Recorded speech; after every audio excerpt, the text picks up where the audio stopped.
오늘 말씀은 기도하고 낙심하지 말아라 라는 제목입니다. 말 그대로 오늘 설교의 초점은요, 여러분 기도하셨으면요 낙심하지 마십시오. 오늘 본문의 내용은 명확합니다. 단지 비유의 내용을 우리가 조금 헷갈릴 수 있는 부분이 있어서 그 부분을 조금 더 이제 우리가 나누고자 하는데, 1절은 이렇게 말씀하고 있습니다. 예수께서 그들에게 항상 기도하고 낙심하지 말아야 할 것을 비유로 말씀하여. 비유로 말씀하신다라고 하지만 요지는 분명합니다. 항상 기도하고 낙심하지 말아라. 이에 대한 이해를 돕기 위해서 이제 비유를 말씀하시는데, 우리는 2절에서 5절 말씀을 읽으면서 이 비유를 복잡하지 않습니다. 복잡할 수 있는데 이 비유의 핵심은 기도했으면 낙심하지 말아라 라는 차원에서 여러분들이 이해하시면 된다라는 것입니다. 이 본문을 보면 이 두 명의 등장인물이 나오죠. 먼저 재판장에 대한 설명으로요, 2절을 보면 하나님을 두려워하지 않고 사람을 무시하는 재판장이다라고 나오고 있습니다. 아마도 하나님을 무시한다라는 것을 보게 되면 이 유대인은 아닌 것 같아요. 유대인은 아니고 이방인으로서 당시 통치자인 이제 헤롯이나 로마에 의해서 임명된 재판관으로 우리가 볼 수가 있습니다. 두 번째 인물은 과부입니다. 3절을 보면요, 원수에 대한 원한을 가지고 있는 과부라고 설명을 하고 있습니다. 당시에 이제 남자 중심으로 돌아가는 사회에서 이 과부는 고아와 같이 의탁할 곳이 없는 무력한 자의 표본입니다. 그래서 성경은 고아와 과부를 돌볼 것을 자주 말씀하고 있습니다. 의지할 곳 없는 과부인 것도 이제 서러울 텐데, 원한이 있는 이 원수가 또 있으니 그 인생이 얼마나 서럽겠습니까? 이 여인이 입장에서 할 수 있는 것은 재판장에게 찾아가서 이 원한을 해결해 달라라고 하는 것밖에 없습니다. 하지만 이 재판장은 어떤 재판장이라고 말씀했습니까? 하나님을 두려워하지 않는다. 그러니까 하나님의 명령인 고아와 과부를 돌볼 책임에 대해서 전혀 책임감이 없는 사람입니다. 근데 성품도 좋지 않아서 사람을 무시한다라고 하죠. 이렇게 무언가 기대할 수 없는 재판장이지만 과부가 할 수 있는 것은 그저 이 재판장에게 찾아가서 매달리는 거예요. 귀에 못이 박히도록 계속해서 이 원한을 풀어달라, 이 원한을 풀어달라, 이것을 풀어주지 않으면 내가 어떻게 살겠느냐 하고 매달리는 겁니다. 이런 상황에서 재판장은 이렇게 생각하는 것이죠. 오늘 본문 4절, 5절 말씀을 보면요, 그가 얼마 동안 듣지 아니하다가 후에 속으로 생각하되 내가 하나님을 두려워하지 않고 사람을 무시하나 이 과부가 나를 번거롭게 하니 내가 그 원한을 풀어주리라. 그렇지 않으면 늘 와서 나를 괴롭게 하리라 하였느니라. 얼마 동안 듣지 아니하다가 라는 부분을 이 원어로 보면요, 원하지 않았다라는 뜻입니다. 그러니까 아예 이 과부의 간청을 들을 생각조차 하지 않았다, 그것을 원하지 않았다라는 것이에요. 가난한 과부가 뭐가 있겠습니까? 돈도 없을 것이고 백도 없을 것이고, 그러니까 애초에 무관심하게 이 과부의 청을 받아들였다라는 것입니다. 하나님을 두려워하지 않고 사람을 무시하는 것은 이 재판장의 이제 일상이었기 때문에 이 과부의 청을 들어줄 이유가 전혀 없지만, 딱 하나 들어줄 이유가 있다면 이 과부가 자신을 괴롭게 만든다는 거예요. 아무것도 의지할 것 없는 이 과부가 과부의 상황을 들어보니까 청을 들어주지 않으면 계속해서 자기에게 찾아와가지고 괴롭힐 것이 상상이 되는 거죠. 그래서 결론은 이 과부의 청을 들어주자. 우리가 이 비유의 내용을 이제 표면적으로만 이해하게 되면은요, 여러 가지 좀 이제 오해할 수 있는 부분이 있습니다. 그래서 이 본문을 해석하면서 이 분명히 청을 들어주는 부분, 이 비유라고 얘기했으니까 이 재판장은 하나님에 대한 것인가 보다. 그리고 이 재판장을 과부가 귀찮게 해서 결국 원하는 것을 얻었다라고 하니까 우리도 기도할 때 하나님을 번거롭게 귀찮게 하면, 그렇게 매달려서 기도하면 하나님께서는 귀찮아서라도 언젠가 우리의 소원을 들어주신다라고 잘못된 해석을 할 수 있다라는 것입니다. 재판장 어떤 그 기도 어떤 간청을 들어주는 대상이다라는 것은 동일하지만 이 재판장은 하나님을 모르는 사람이에요. 하나님을 무시하고 또 사람을 무시하는 사람이기 때문에 하나님과 비교될 수 없다라는 차원에서 우선은 우리가 이것을 이해해야 될 것이고요. 그리고 이 비유의 요지가 1절에서 뭐라고 말씀했습니까? 항상 기도하고 낙심하지 말아라. 그래서 이에 대한 해석을 예수님께서 말씀하고 있습니다.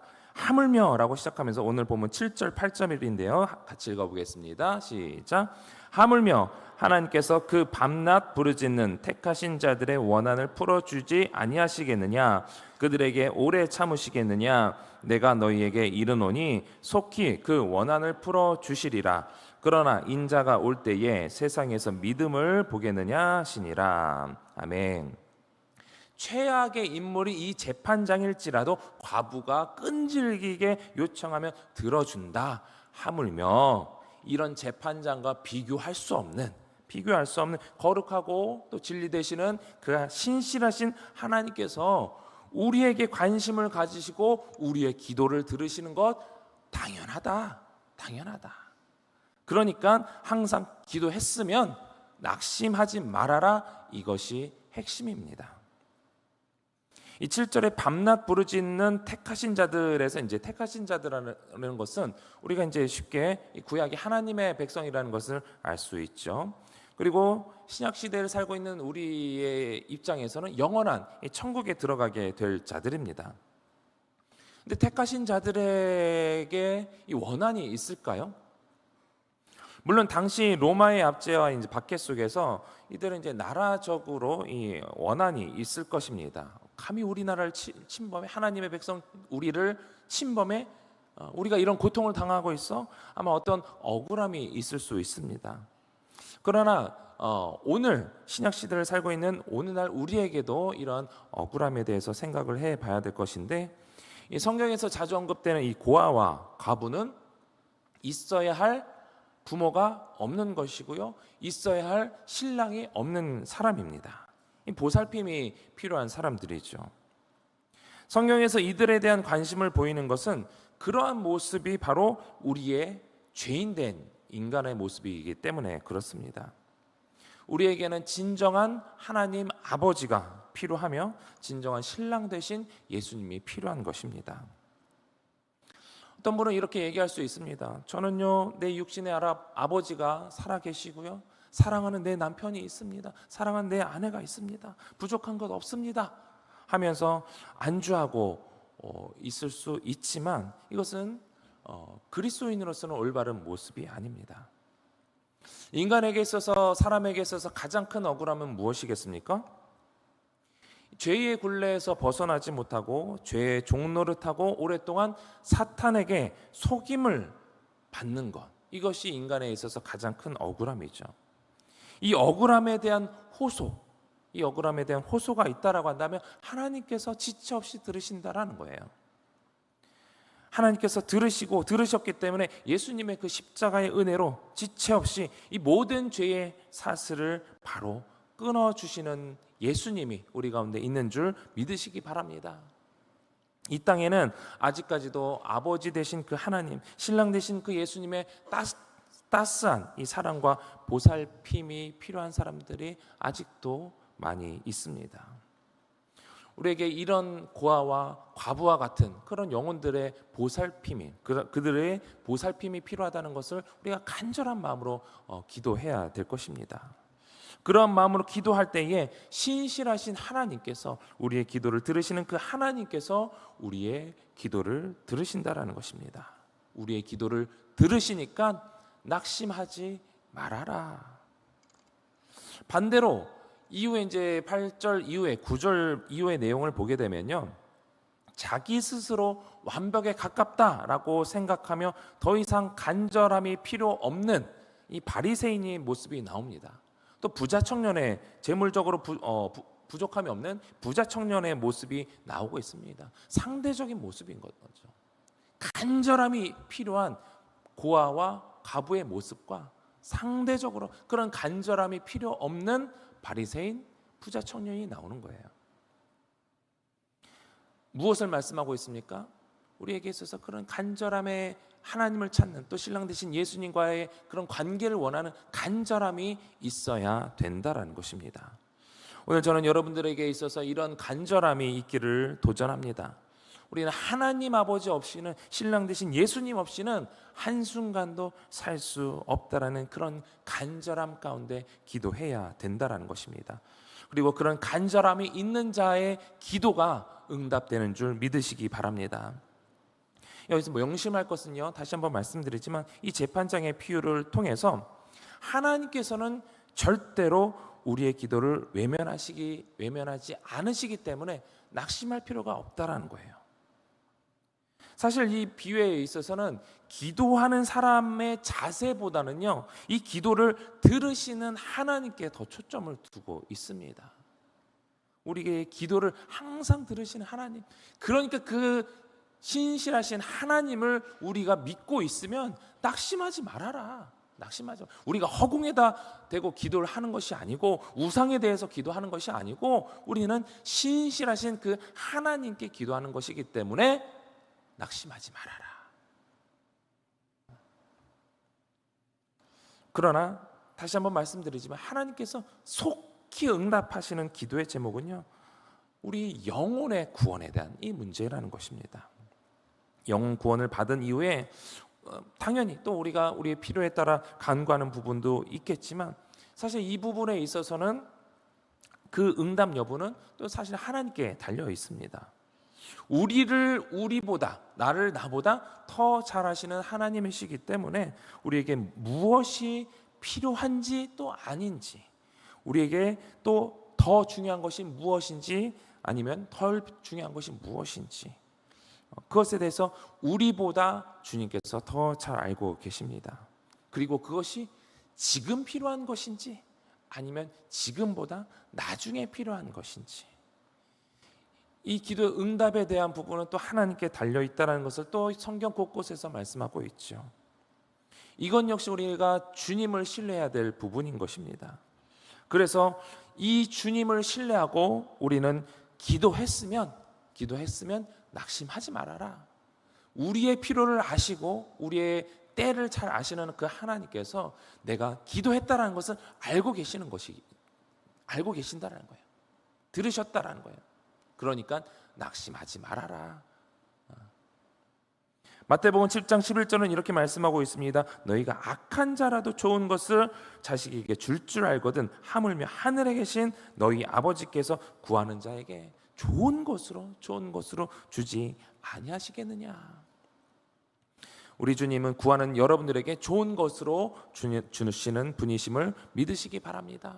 그래서 우리가 항상 기도하고 낙심하지 말아야 하는 거예요. 또 필요한 것은요, 꾸준히 기도하는 거 필요합니다. 꾸준한 기도는 믿음의 표출입니다. 하나님이 살아계시기 때문에 우리의 기도를 또 응답하시고, 또 그 우리의 기도를 응답하신다는 것을 우리가 믿기 때문에 기도하고 응답이 되지 않는다 할지라도 하나님의 뜻을 신뢰하면서 우리가 꾸준히 기도해야 되는 것입니다. 아까 우리가 찬양했던 것처럼 인생이 어려운 순간이 있지만 주님의 약속을 생각해보며 내 마음속에 우리의 믿음을 잃지 않고 말씀 속에서 그 하나님을 신뢰하면서 위로를 얻는 여러분들이 되시길 바랍니다. 우리가 9월의 첫날 월상 예배로 모였는데요, 주님께 감사함으로 모인 이 자리에서 더욱 주님만 신뢰하며 주님만 바라볼 수 있는 여러분들이 되시길 바랍니다. 혹여나 간구하는 제목이 있다라고 한다면 그것을 그 제목을 놓고 기도하셨다면 낙심하지 마십시오. 오직 주님만을 바라보면서 꾸준히 기도함으로 우리의 믿음이 더욱더 하나님 보시기에 기쁜 믿음이 될 수 있도록 기도하시는 여러분들이 되시기를, 저와 여러분들이 되시기를 주님의 이름으로 축원합니다. 우리 먼저 기도할 때에 아까 월상 예배 특송 네 팀 잠깐 일어나시면 이 팀들을 위해서 기도하는 시간을 갖도록 하겠습니다. 할렐루야의 윤기중 장로님과 리더로서 김광순 권사님, 또 김복 권사님, 김양래 권사님, 김학순 권사님, 심유순 권사님, 홍숙자 권사님, 또 카페팀의 유재영 장로님과 또 권경희 권사님, 공준영 안수사님, 박영란 권사님, 송지영 권사님, 소유진 권사님, 또 임양순 권사님, 또 소망팀의 심용식 장로님 팀장으로서 섬기시고, 김정영 안수사님, 조성은 집사님, 송옥주 권사님, 이미라 집사님, 황정숙 권사님, 김용철 안수집사님, 또 사랑팀의 팀장으로 장동길 장로님, 성용자 권사님, 신진일 집사님, 옥란현 집사님, 송윤숙 집사님, 박혜진 집사님, 정성순 권사님, 우리 네 팀의 팀장님들과 또 우리 셀리더들이 굳건히 서야 이 팀이 굳건히 또 올바로 설 수 있습니다. 부응할 수 있습니다. 그렇기에 우리 팀장님과 셀리더들 가운데 지혜의 영을 부어주시고, 우리 셀원들이 한마음 한뜻이 되어서 우리 또 리더십을 잘 따라갈 수 있는 우리 팀과 셀이 될 수 있도록 우리 주여 한번 부르고 축복하며 기도하도록 하겠습니다. 주여, 걸어가시 하나님 아버지, 우리 네 팀을 위해서 축복 기도합니다. 할렐루야. 카페 소망 사랑팀 가운데 하나님께서 함께해 주시옵시고, 네 분의 팀장님과 또 하나님의 셀리더들을 주님께서 붙잡아 주셔서 하나님 네 팀이 하나님 말씀 가운데 온전히 부응할 수 있기를 소망합니다. 하나님의 은혜 가운데 살아가기를 소망합니다. 언제 어디서나 하나님을 의지하며 하나님 바라보며 낙심하지 않는 우리 네 팀이 될 수 있도록 인도해 주시옵시고, 이들에게 지혜의 영을 부어 주셔서 하나님 각 팀과 또 각 셀을 이끌어가는데 부족함이 없도록 하나님께서 역사하여 주시옵소서. 새로운들은 믿음으로 우리 리더들을 잘 따라갈 수 있도록 역사하여 주시옵시고, 하나님 셀 가운데 팀들 가운데 하나님의 놀라운 역사가 부흥의 역사가 임할 수 있도록 주여 인도하여 주시옵소서. 날마다 주님의 은혜 가운데 살아갈 수 있도록 주님 함께하여 주시옵소서. 주님의 역사가 충만하게 나타나게 해 주시옵소서. 셀물 가운데 성령의 충만한 역사가 나타나게 해 주시옵소서. 마가다락방의 그 아버지 120분도에 나타났던 성령의 역사가 이들의 모임 가운데 날마다 임할 수 있도록 주여 도와주시옵소서. 하나님 그리하여서 하나님 이 팀들을 통하여서 이 셀들을 통하여서 우리 모든 서울대교회가 부흥의 기초가 될 수 있도록 주님 인도하여 주옵소서. 감사합니다. 주님 함께하여 주시옵소서. 주님께서 역사하여 주옵소서. 주님 감사합니다. 감사합니다. 살아계신 예수님의 이름으로 기도합니다. 아멘.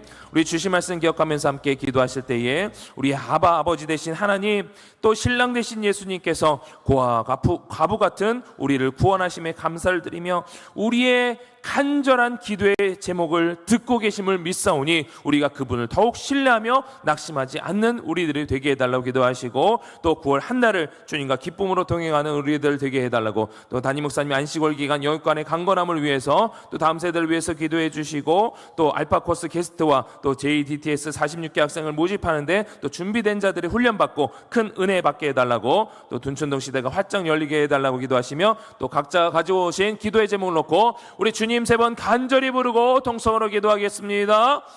주여, 주여.